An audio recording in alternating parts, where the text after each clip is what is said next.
Доброго всем дня! Вы вновь на канале Чайник под парусом. Сегодня не будет технического яхтинга. Сегодня будут размышления о касатках. Начну с того, что у меня есть ролик, который я снял довольно давно. Снял, посмотрел и решил, что публиковать я его не буду. Он останется чисто моим достоянием. Но непрекращающийся хайп вокруг темы касаток заставил меня достать этот ролик, пересмотреть свое отношение к нему, и все-таки я его вам сегодня покажу. Почему такое решение я принял, почему было изменено первоначальное решение? Значит, смотрите. Ну вот для примера возьмем последний арк, который стартовал осенью прошлого года. Это трансатлантическая регата «Сканар» на Карибы. Там в основном лодки очень хорошо упакованы, очень хорошо заряженные, свежие. Но тем не менее, значит, всего за одну регату один погибший получил гиком по голове. Значит, для его спасения был задействован туристический океанский лайнер, который больше суток болтался в море, в океане, пытаясь заградить своей тушей яхту от волны, сделать так, чтобы спасатели могли снять команду с этой яхты, в том числе в первую очередь и этого пострадавшего. Им это не удавалось сделать в течение суток, только через сутки они сумели снять и команду, и пострадавшего с борта яхты. К тому времени пострадавший уже скончался, к сожалению. Яхта проболталась некоторое время в Атлантике, потом ее течением принесло к Канарам, где она была выловлена и отбуксирована в марину. Дальнейшая судьба этой лодки мне неизвестна. Следующий прецедент. Значит, еще одна яхта затонула уже примерно где-то на полпути к Карибам.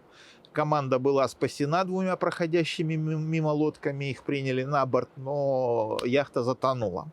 Далее, значит, несколько лодок в течение первых 2-3 суток вернулись в точку старта из-за травм разной степени тяжести. Там оторванные пальцы, переломы и всякие прочие неприятности. И я уверен, что большинство из вас вот об этих вещах даже и не слышало. Хотя последствия вот этих происшествий, на мой взгляд, гораздо серьезнее, чем последствия от встречи с касатками.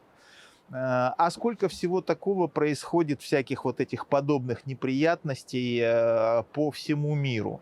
Например, вот здесь вот зимой на Канарах было выброшено на берег не одна яхта. И это тоже достаточно серьезные, достаточно тяжелые последствия для команды, даже несмотря на то, что там никто не пострадал, но все равно.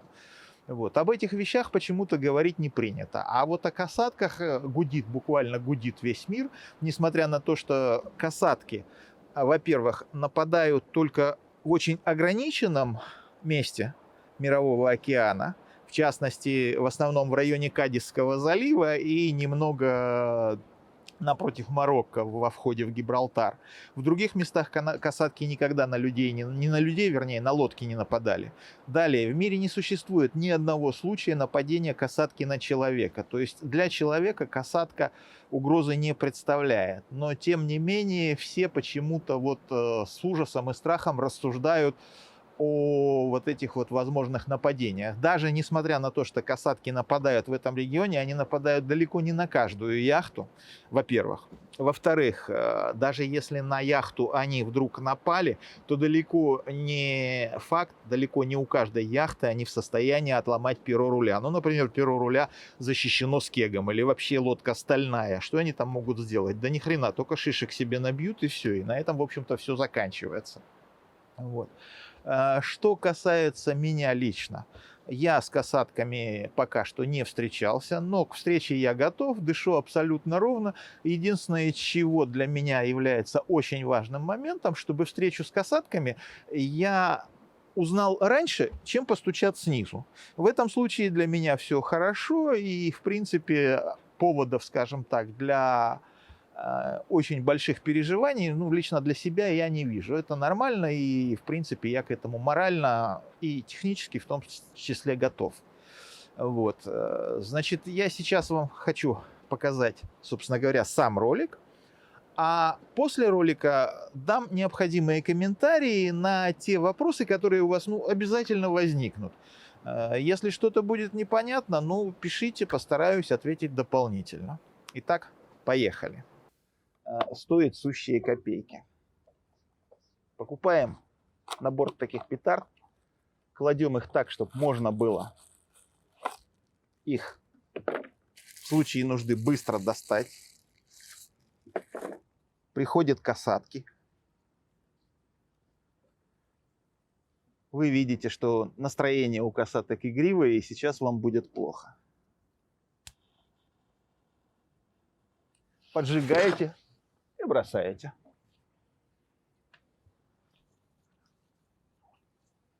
Вот. Примерно так все и происходит. Итак, вот я надеюсь, что ролик вы посмотрели. Ну и теперь немного рассуждений. Начну, наверное, с этической точки зрения. Выходя в море, яхтсмен должен четко понимать, что он вступает в некое противоборство с силами природы, может быть, в каком-то смысле даже с судьбой, и должен к этому быть готов. Касатка, нападая на яхту, тоже должна быть готова к тому, что она может получить отпор. Это первый, на мой взгляд, аспект. Второй аспект, значит, это касается всякого рода зоозащитников. Значит, данная петарда продается в обычных магазинах, в тех же самых магазинах, где и продаются всякие фейерверки, эти самые салюты и прочие бенгальские огни. То есть это не какая-то специальная вещь, на нее не нужно получать разрешение, просто зашел с улицы, купил и ушел. Вот. Значит, данная петарда не содержит боевого взрывчатого вещества, поэтому нанести какое-то серьезное увечье животному оно не может. Даже если предположить, что вдруг по какому-то стечению обстоятельств в момент взрыва петарда была в непосредственном контакте с кожей касатки, ну максимум, что получит касатка, все-таки это сильное и большое животное, и шкура у него толстая, ну максимум, что будет, это синяк. То есть никаких там разрывов, кровопотери, ничего такого не произойдет совершенно определенно, то есть сила взрыва недостаточно сильная. Но на практике даже эта ситуация невозможна. Почему? Да просто потому, что во-первых, лодка идет, касатки плывут, волна, течение. Поэтому в лучшем случае, если вы удачно сумеете бросить эту петарду, то взорвется она в паре, тройке, а скорее даже большем количестве метров от касаток.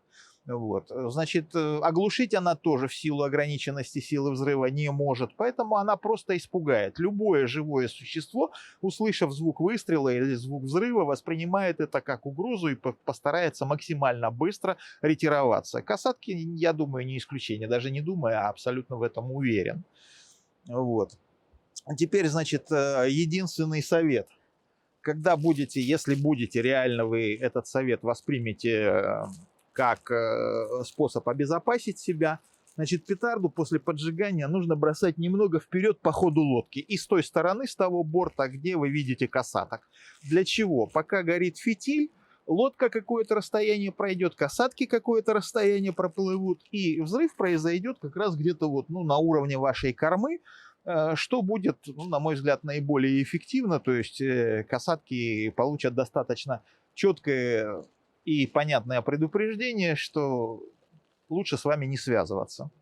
Если каждый, на кого будут нападать касатки, будет прибегать к такому случаю, к такому способу, не случаю, а способу, то я думаю, касатки, как животные достаточно сообразительные, довольно быстро разберутся и поймут, что нападения на лодки, подобные шалости, не остаются безнаказанными, и они просто-напросто перестанут нападать на лодки. Причем в достаточно быстром интервале времени. Там пройдет, может быть, пара каких-то лет, а может и того меньше. То есть тема будет, в принципе, полностью закрыта. И наступит, опять же, мир и благоденствие. При этом ни касатки, ни лодки не пострадают. Что больше всего в этой ситуации мне нравится. Важный аспект. Покупать нужно именно красную петарду, роха называется по-испански. Именно красная петарда является водостойкой и продолжает горение в воде, то есть она не боится попадания в воду. Если вдруг вам известны какие-то действенные способы защиты от касаток, пожалуйста, напишите, сообщите. Мы с Аленой будем вам признательны и, возможно, даже воспользуемся этими советами. Всех благодарю за просмотр.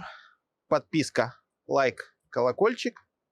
И если вы посмотрите нас через VPN, отдельная благодарность. Всем всего. Да. Касаткам и нам мирного сосуществования. Пока.